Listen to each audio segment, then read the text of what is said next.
Talaga namang napakaraming nabibighani sa ganda ng Antipolo.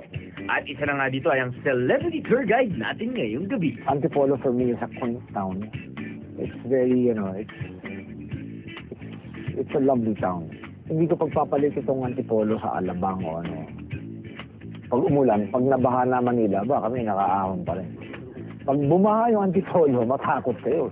Lubog na kayong lahat. Ladies and gentlemen, the Philippines master rapper is in the house. Alright, ako si Francis M. taga Antipolo, Rizal. Isang makatangang sandata ay mikropono lang.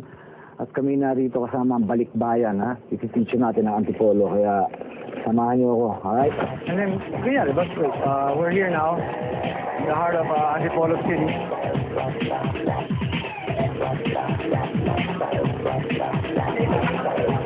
Alam mo, Drew, you can't imagine yung ganitong yung lugar na to. Ngayon, walang tao, no? Pero ting linggo, talagang sobrang dami. I mean, you can't imagine, punong-puno ng tao. Discover new places. Mystical Cave, ito na. Maganda. Ito, ano nakikita natin dito? Ito para siyang Ice cream yan na broccoli. Yan. Meet the logo. Yan si Susan. 10 years na nagbebenta ng yung mga religious artifacts. O galing kay Tessie. Tessie, thank you, ha. Ito, yan ang #1 product ng Antipolo, yung suman. Suman, mangga, kasoy.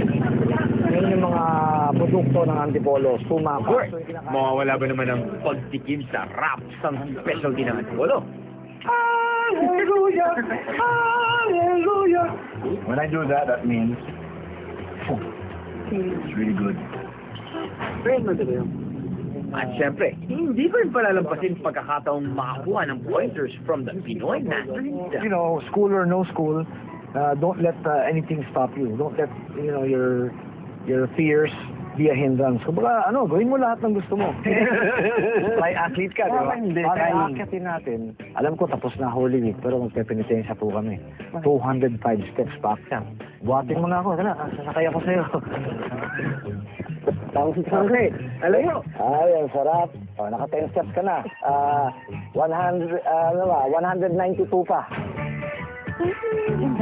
Oh, yeah. Tara na, baby. Saan ka pupunta? Tama ko.